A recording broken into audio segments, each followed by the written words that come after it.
Hi, welcome to Lesson 3 of Chef's Apprentice, learning to cook like a pro, one small plate at a time. This lesson is watermelon, feta, and chicken salad. The inspiration for this dish came from a poolside menu at the Marriott Desert Ridge Resort in Scottsdale, Arizona. Unfortunately, they took it off the menu years ago. Watermelon and chicken may seem strange together, but they are perfect partners with feta cheese and balsamic vinegar, especially on a summer day by a pool. The techniques we'll use today are chopping, marinating, seasoning, skinning and deboning chicken, keeping warm, plating, and garnishing.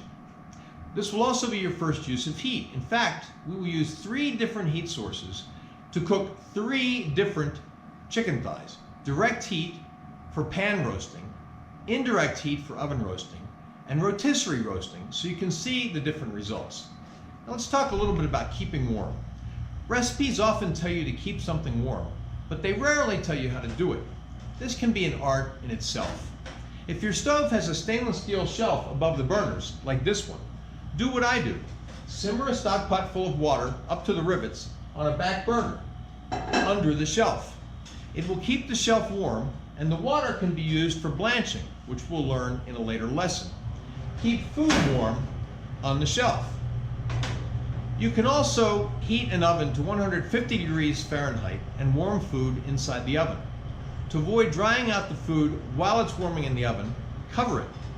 Keep in mind that if you cooked an ingredient like medium or rare beef to less than 150 degrees Fahrenheit, you can't leave it in a 150 degree oven for very long. It will eventually reach 150 degrees internal temperature. You can also cover a simmering stock pot with a splatter guard like this. You could cover it with a plate, but a splatter guard would be better. You can then place plates or bowls or containers on top of the splatter guard. The heat and the steam from the water will keep the food warm. You can also keep food warm in a double boiler. You may also be able to keep food warm on the burner on the lowest setting, but this could cause the food to become overcooked. I sometimes use a heat diffuser between the pot and the burner, with the burner set to the lowest setting to keep food warm without further cooking it. When keeping food warm, be aware of the danger zone, 40 to 140 degrees Fahrenheit. Bacteria grows much faster in this zone. Keeping food warm generally means no cooler than 150 degrees Fahrenheit. So that's a lesson in keeping warm. Now let's start cooking. So here we are at the board for lesson 3, watermelon, feta, and roasted chicken salad. First we'll start with our meats as usual, first with the ingredients. We have 3 chicken thighs. We're going to cook them 3 different ways.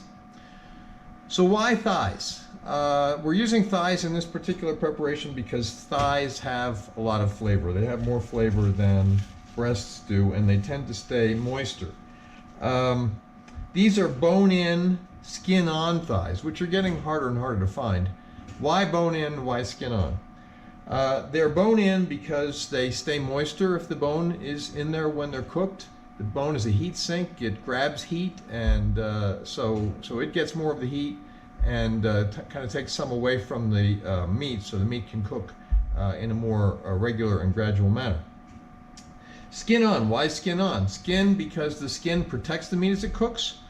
2, it adds flavor because it contains fat. Now in this course we do not shy away from fat. The more fat you add, the more flavor you're going to have. If you have oil, or if you have butter, or if you have cream, you're going to have more flavor. Then you can choose to remove it. If you remove fat, you remove flavor. But we're just going to treat this course as if fat is not an issue, and then you can make a conscious choice as to how you want to do your cooking. So we're going to do skin on, bone in chicken thighs. We will also need some inexpensive balsamic vinegar. It doesn't matter what brand that you use. This is Filippo Berio, F-L-I-P-P-O, Berio, B-E-R-I-O. But it really doesn't matter what brand that you use. You also need some honey. I have my honey bear here. And we will need some fresh thyme, always fresh thyme. We never ever use dried thyme. In fact, whenever we use herbs, they're always fresh herbs, with the exception of oregano. Oregano is the only herb that is actually better when it's dried. So we're going to be using fresh thyme. We'll also need some watermelon, which has already been cut up somewhat, but we're going to cut it up some more. We'll need some feta cheese. Now, I bought crumbled feta cheese at Whole Foods. It's already crumbled, which is perfect for this preparation. You could also buy it in a block and crumble it yourself. We'll also need a little bit of mint, not a lot, fresh mint leaves. Of course, we'll need our kosher salt, as always. We'll also need a finishing salt. Now, you don't have to use a finishing salt in this preparation. You could just use the kosher salt when we get to the finishing stage, but I am going to use a finishing salt. This is a Fleur from the coast of France, and you can see the brand there. My French is terrible, so I'm not going to try to pronounce it. We'll also need our Peppermill, as usual, for fresh pepper. Then we're going to need some a little bit better balsamic vinegar. This is a EVOO Marketplace balsamic, which is from Oakland, California. I don't know where I got it, but anyway, it doesn't have to be this brand. It can actually be the cheap brand that's used at the beginning, but it's better to use something that's a little bit better balsamic vinegar for finishing at the end. And then we will need some olive oil for the cooking step as well. So that is our mise. I'm going to clear this, go off camera, and get our equipment in place. Okay, so now we have the equipment part of our mise en place. We will need a bowl, a stainless steel bowl about this size. We're going to be using this twice. And we'll also need a wooden spoon for mixing. And we will need a Ziploc bag for doing the marinating, and I'm going to use my handy dandy Joe Cari bag filling device here, which makes filling the bag easy. We will also need a way to cook the chicken. Now, we're going to do it 3 different ways. One way we're going to do it is with this Ronco rotisserie oven. I just used it recently, but it has this basket inside that roasts the chicken. We'll use that a little bit later on. That's one way we're going to do it. This is a rotisserie. It comes in a small size and a larger size. This is the smaller one. With the smaller one, you have to watch it a lot more because the times that they tell you for cooking things are actually probably too long. They cook faster in the smaller one. If you want to do home rotisserie chicken, this is a great way to do it. I use this thing all the time. We will also be cooking in the oven. And we will also be we will be pan roasting in a frying pan with a lid. So you'll need a frying pan and a lid that fits it fairly well. And this one here is one we've used before. We will also need a boning knife for purposes of cutting the chicken thighs after they have been cooked. We will need a slicing knife to slice the chicken when it's finished. We'll also need a chef's knife, as we always do, for some chopping. We will need a serving bowl to do our plating at the end of this preparation. We will need a kitchen timer. I have my pig timer as usual. I've got another timer here. And of course you have a timer on your smartphone. And we will also need an instant read thermometer like this. And that is all of our mise. So now I'm going to go off camera, get reset so we can start cooking. There were 2 other elements of equipment that I forgot to mention. One is we need something to put the oven in, put the chicken in when we put it in the oven. You can use a baking pan like this. I am going to use a sizzle plate, as I mentioned before, available from JB Prince. So here we have our prep list, and I've organized the prep list a little bit differently this time. We have some things that have to be done now, and then we're going to be marinating for a couple hours in the fridge. So I've given those 2 stars to do now. Then after the marinating, there's a couple of things that need to be done early on, so I've given them 1 star. And then after that, some things with dashes. Those are prep steps. chopping, and then after that, chopping and cutting, and then after that are the assembly and cooking steps, which have no dashes or asterisks. So the first thing on our list here is to prep the chicken. I've gotten the chicken out, and we have it on a sizzle plate. Next thing to do is to mix the honey and the balsamic and the thyme as a marinade. Now, marinades usually have some kind of an acid. Vinegar is an acid, lemon juice is an acid, lime juice is an acid, wine is an acid. So in this particular marinade, we're going to be using some balsamic vinegar. Again, how much balsamic vinegar? Well, we have 3 chicken breasts here that we're going to marinate. So we're just going to decide that we need about,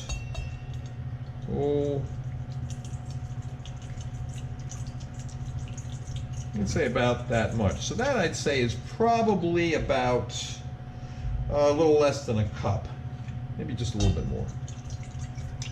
Okay, better to have more than you need than not enough. Then we're going to add some honey. Well, how much honey? Well, we want about, I'd say half as much honey as we have balsamic vinegar. And then we're going to mix this up.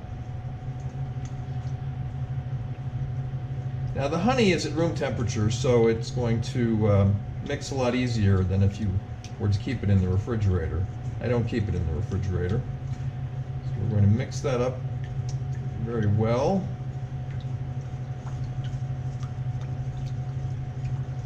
Okay. There we go. Now we're going to put the chicken into the marinating bag. And I am going to use tongs for that. Now, I haven't mentioned tongs as part of our equipment yet because you don't really need them. You can use your fingers for everything we've done so far. You could also use your fork. But the tongs are invaluable in the kitchen, and I use them all the time. So you might want to get yourself some tongs, and at some point I'm going to stop mentioning standard things that we'll need, like tongs and chef's knives and things like that. But for now, I'll still mention them.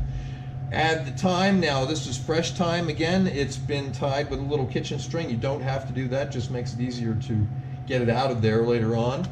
And then we're going to add the marinade. Good.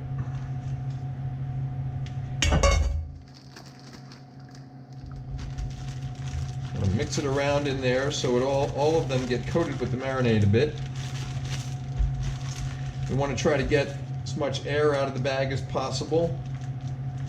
Again, as I said in a prior lesson, doesn't matter if there's air in there, but if there is a lot of air in there, it's harder for the marinade to get to all of the ingredient that you were marinating.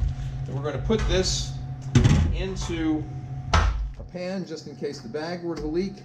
And so far on our prep list, we have prepped the chicken, we've mixed the honey, the balsamic, and the thyme, and now we're going to marinate the chicken in the refrigerator for 2 hours. Now, say a word about marinating chicken. The acid in the marinade breaks down anything that you're marinating. With chicken, that happens a bit more quickly than with something like beef. So with chicken, you really only need to marinate for 2 or 3 hours. With beef, for example, you might marinate it overnight. And pork is the same way. But with chicken, if you marinate it too long, it breaks down the chicken too much. So I usually will not marinate chicken pieces overnight. I usually marinate them only for about 2 or 3 hours, so you don't break down the chicken too much. So now I'm going to go off camera, put this in the fridge, and we're going to come back in 2 hours to do the next steps. Okay, so we're back after 2 hours of marinating, and I have already taken it out of the refrigerator to bring the protein to room temperature. Remember, we always bring any kind of meat to room temperature before we cook it. And so it marinated for about 2 hours, then I brought it out for about half an hour to get it to room temperature.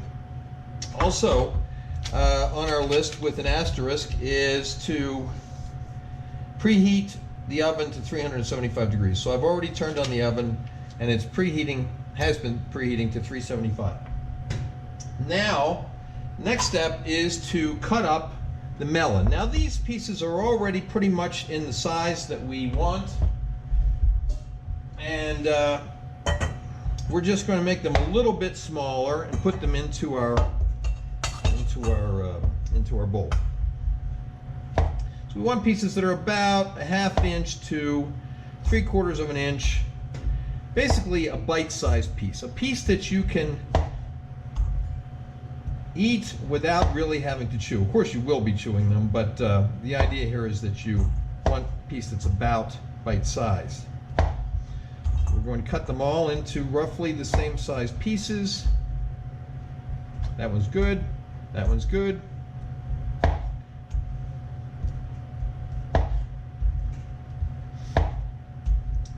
That one's good, and that one is good.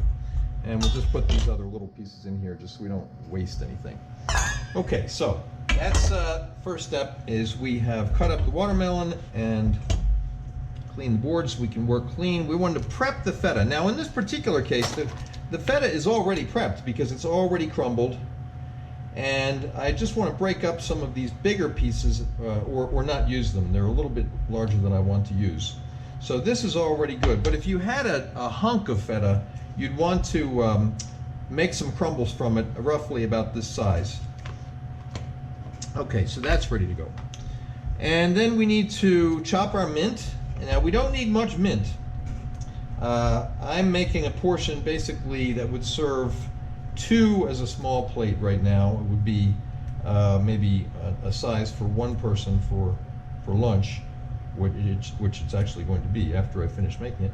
And so we don't really need a lot of mint. Now, we can do the same thing with these that we did with sage leaves. These are already been washed, by the way. Do the same thing we did with sage leaves in a prior lesson, and roll them up, then slice them across the roll, and you get some little strips, which is called a chiffonade, and then we just chop that until we have small pieces. So there we go. The mint is ready to go. Also, mint's pretty powerful, so you don't really need a lot of it. It's a good combination with this dish. All right, so our mint is prepped. Good. Now, let's move that over to the other side of the board here, out of the way.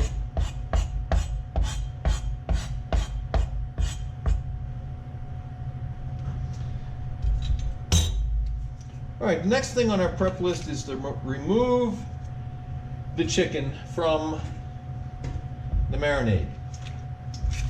Now, in this particular case, I'm going to just take it out and shake off the excess marinade, but I'm not going to be drying them. And I'll show you why when we start to cook them. Okay, so get them onto the plate here. In this case, I'm using a sizzle plate. I'm going to put, when we do the piece that's being roasted in the oven, it's going to go right in on this sizzle plate. But this is a good place to do our next step as well. Okay. Now the next thing on our list is to season the chicken. So we want to give a nice sprinkle of the kosher salt on top, then twist of pepper. I like to set my pepper grinder to get a coarser grind. The looser the screw on the top, the coarser it is. The tighter the screw, the finer it is. And turn them over and season the other side. You can see about how much salt I'm sprinkling on here. You will have to make your own decisions. Some people like things saltier than others. Some people don't use much salt. Some people don't use salt at all. In this course, we will be using salt. And if you choose not to use salt, again, you will be taking away flavor, but that's your choice to do. All right, now I want to also oil these a little bit. So we're just going to put a little bit of olive oil on here, spread it around,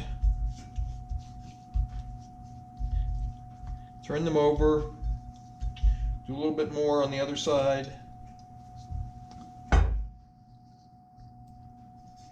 Okay, now there's of course there's fat here which is going to render. So you could say, well, you don't really need the oil, but if we're going to start skin side down in the pan, which will put some fat into the pan, and therefore when you turn it over, the other side may not stick to the pan because of the fat that's been rendered from the skin. However, I always put a little bit of oil on them anyway, or oil in the pan, so that they don't stick. All right, so we've removed the chicken from the marinade, we've seasoned it, and we have oiled it. Now I will go off camera and get set up so we can start to do the cooking. Okay, so now we're going to start cooking, and because the rotisserie oven takes the longest, we're going to do that one first. Now I have the basket from the rotisserie, which I have sprayed with Pam. You could use Pam or any cooking spray. I'm going to put one of the chicken thighs into the basket, close the basket on top, have it down on there tight enough that it's not going to slide around inside the basket. Then we take the rotisserie device, insert it through the basket, put on the other end. Now we're going to put this in the rotisserie, and according to the rotisserie, 45 minutes for chicken pieces. I think we're probably only going to need about 35, but we're going to have to watch it to make sure. So now we're going to turn on the rotisserie oven and set it for 35 minutes. And now, next thing we're going to do is we're going to break and set up at the stove so we can do some cooking. Okay, so here we are at the stove. I've already been heating this pan on medium-high heat. The pan is pretty hot. You want to get your pan hot before you start cooking. Now we're going to take one of the chicken thighs and we're going to put it skin side down into this pan, and we're going to set our timer for 2 minutes. 2 minutes. Okay. Then at the same time, we're going to take the other chicken thigh that's in the sizzle plate, skin side down, and we're going to put that in the oven, which has been preheated to 375, and we're going to leave that in there for 10 minutes. So in this case, it'd be good to have two timers. 10 minutes for the oven, I'm sorry. 10 minutes for the oven, and 2 minutes for the chicken. And we're just going to let that sear in this pan. I have the fans on. Unfortunately, I have to turn these fans on, so that's going to give us a fair amount of background noise. Now, after 2 minutes, skin side down, we're going to turn them, and we're going to do 2 minutes on the other side. Now, the times I'm giving you, they are a guide. Your stove temperature, the power of your stove is going to vary. When I say I put it on medium-high to me might not be the same thing as medium-high to you. You may have an electric stove, not gas. So stove burners may vary. Also, I set the oven to 375. Well, this oven, I think, is pretty accurate. If it says 375, if I set it to 375, I think it is 375. But not all ovens are that way. So you're going to have to judge what you're cooking. We're also going to use a thermometer to check internal temperature. But eventually, you should not need to use the thermometer to check internal temperature. So we are almost at the end of our first 2 minutes.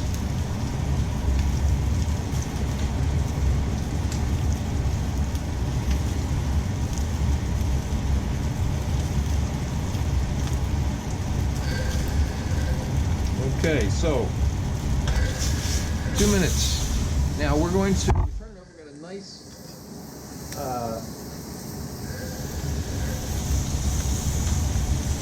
a nice color on there. I'm going to get my timer to stop going off here. And we're setting it for another 2 minutes on this side.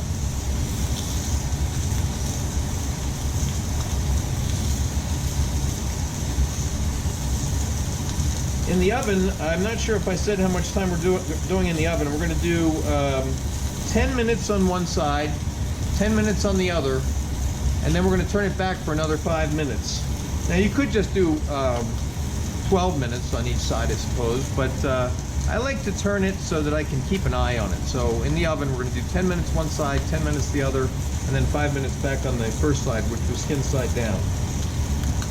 So we have about, a little over a minute left. I'm going to go off camera, let this cook for another minute, and we'll be back. Okay, we're at the end of our 2 minutes, and we are now going to cover this and turn down the heat to fairly low heat. Not all the way down, but this is like a medium low. Now we're going to cook this for 15 minutes. 15 minutes. I'm going to set my timer again. Meanwhile, we have 5 minutes left on the thigh that's in the oven. So I am going to go off camera and come back when we're ready to turn the chicken thigh that is in the oven. Meanwhile, we're just going to let this thigh that's on the stove cook on the medium-low heat, covered for 15 minutes. Okay, so our timer just went off for the sizzle plate that's in the oven. I'm going to pull it out. You can see that it's starting to cook, but has a ways to go. Turn it over now. The color that we have on this side is very different from the color that we had on the pan, on the chicken thigh that was in the pan. So we're going to put that back in the oven for 10 minutes, setting our timer again, and we still have a couple of minutes, almost 10 minutes actually, for the one that's in the pan. And this, by the way, if I didn't mention earlier, is pan roasting. So we have direct heat on the bottom of the pan, but because we've covered the pan, we're creating kind of an oven, so it's a pan roast. And so I'm going to go off camera until we are ready to take the chicken thigh out of the one that's pan roasting on the stove. Okay, so the timer just went off for the chicken that's in the oven, and you can see that it's cooking here. We're going to turn it over now for another 5 minutes. Put it back in the oven. 5 minutes. Setting our timer. Now, when I'm using more than 2 timers, I try to put the timer near the thing that it's timing. We have 5 minutes on this. I'm putting it over there by the oven. The timer that I'm using for this pan is right by me because the pan is right by me. And that timer is ready to go off right now. Okay, so you can see what it looks like in there. Now this looks pretty well cooked. Now this is a good example of why you need to have the skin on the chicken, because the skin protects it while it's cooking. We're going to check the internal temperature by putting the thermometer in an area where we're not touching the bone. We want to get to roughly the center of the meat, and it looks like we have about looks like over 170. Now, we're going to rest it on the sizzle plate in a warm place and turn off our burner. Now, you want to cook chicken to 165, and we have to be careful though, because with the bone in there, sometimes close to the bone, it may not be fully cooked. So even though the temperature said it was 170, I'm not going to assume that it's actually overcooked. I'm going to assume that it's properly cooked. We're going to let it rest there for about 5 minutes. Meanwhile, we have about 4 minutes on the chicken that's in the oven. And we also have about 15 minutes left on the rotisserie chicken, although I just checked it and it's looking pretty good to me. So we are going to go off camera and come back when the chicken is out of the oven, and when we're finished resting the chicken that was on the stove. Okay, we're back, and all of these pieces of chicken have been resting about 5 minutes. The timers went off a little bit differently on each one. The one that was in the rotisserie, this one here, this actually had 10 minutes more to go, but it looked to me like it was done, so I took it out. It was only in there for 25 minutes. Now, the machine says 45 minutes for chicken pieces, but this was only one piece in the basket, so it cooked a lot faster.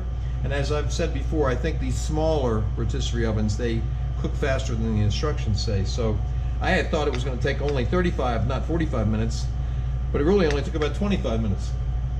Okay, so we have first the one that was in the pan, and you can see that it has a nice brown to it, but it's a little bit drier on the top, and it's pretty moist on the bottom. The one that was in the oven looks very moist all over, and you can really see why they call these sizzle platters. It's been sizzling in the oven. Has a nice color to it, and it looks very moist, top and bottom. The one that was in the rotisserie oven looks a little bit moister than the one that was in the pan, top and bottom. Okay, so now the next thing we're going to do is we're going to try to keep these separate. Well, actually, we don't really need to. We're just gonna bone one of these actually. So the next step on the prep list, after you've cooked this chicken, we're going to use the one that was pan roasted. And the first thing that we want to do is we want to remove the skin. Now you need to let it cool long enough to be able to do that, and I think I did. Now then we're going to debone it. Now to debone it, you want to run your boning knife right along that bone that's inside the thigh, and cut under it a little bit, over it a little bit, down to the end, and just release that bone on all the sides. Okay, then we have the meat that's left over. We have some of the skin that's on it, that's fine. Now the next thing that we want to do is, now normally we would rest this chicken, and we did rest it. We rested it for 5 minutes while it was cooling. So the resting step and the cooling step in this particular preparation are essentially the same thing. Now we want to slice the chicken. Now we're going to slice it this time with its grain. You can see the grain in the chicken. We're going to slice it with the grain into relatively thin pieces, maybe like an 1/8 of an inch thick. And then we're going to cut those again. Again, we want something that's about bite-sized. Okay, we'll put those to the side. These pieces look really great here, the ones that have some of the charring on them. And cut these all into about bite-sized pieces. We're going to discard the bone. Okay, so now we have some chicken meat here. Now let's check our prep list. We cooked the chicken 3 ways in the rotisserie. We pan roasted it, and we also roasted one in the oven. We've rested the chicken, we have cooled it, we have skinned it, and we have deboned it. We have sliced it, and then we want to keep it warm. So what I'm going to do with the chicken that we have sliced is we're going to put it back on the sizzle plate, and we're going to put it on the high shelf of the stove to keep it warm. Earlier in this presentation, I gave you some ideas about how to keep things warm. All right, next thing to do is we want to toss. Let's get this board out of the way here. We want to toss the watermelon with the feta. Now, how much feta? Well, again, you just have to kind of look, and you have to say, well, you know, we have that much watermelon, we want to have a nice distribution of feta, we don't want to have too much feta. So I would say, you know, we've got a nice coverage there. That's how much we want, and we want to toss that so it's mixed together. You do not, repeat, not want to put the chicken in here to toss it. If you do that, your feta is going to look very dark and gray and dirty. Okay, So you want to do the tossing separately. Now we're going to plate up. Plate up means to be putting the food on the plate, however you might be doing that. Sometimes it's simple. You put it on the plate and you serve it. Here we're doing a bit more of a presentation.